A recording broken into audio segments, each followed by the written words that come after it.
Today is day 4, and it's usually called Spy Wednesday. And we've still been on the case for Christ. And today we're going to be looking at when faith feels fragile. Let me ask you something real. Have you ever been in a place where you believed in God, but something didn't just make sense? Maybe your prayers weren't answered the way you expected. Maybe things got harder instead of better. Maybe you were sure, and then suddenly you weren't. Because this is something we don't talk about enough, especially among Christians. Even people who walked closely with Jesus actually struggled. By now, we've seen the evidence, we've looked at the claims, we've even been brought to a point, perhaps, of making a decision. But what actually happens when your faith is tested? This day is often called Spy Wednesday. It's the day betrayal begins to take shape.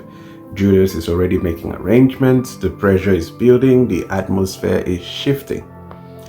And then there is Judas, one of the 12, not an outsider, not a stranger, but someone who walked with Jesus. He saw the miracles, he heard the teachings, and still betrayed him. And we have to ask a pertinent question.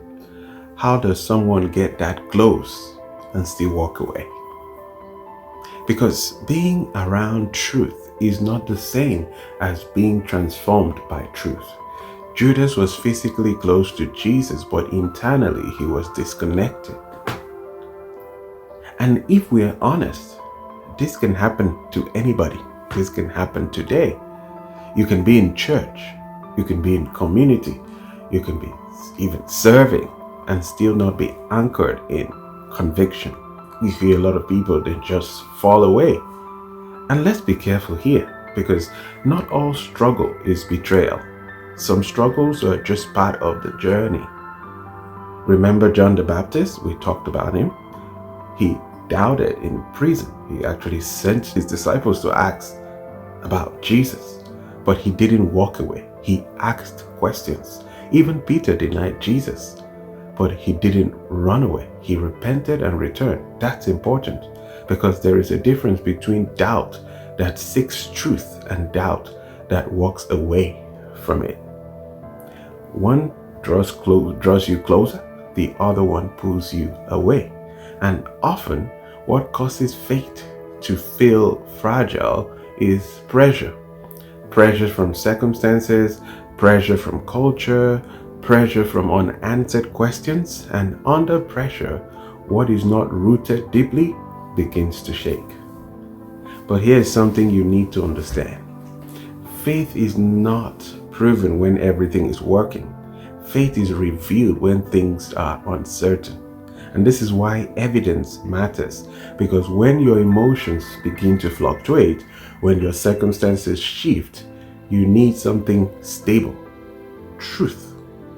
Not just what you feel, but what you know. This is why this week is very important. We're not building emotional faith. We're building conviction-based faith. Faith that says, I've examined this, I've seen this evidence, and even when I don't understand everything, I know who Jesus is, because faith is that evidence of unseen realities. So let me ask you honestly, when things don't make sense, when God feels silent, when pressure increases, what happens to your faith? Because what looks like silence is not absence. What looks like delay is not denial.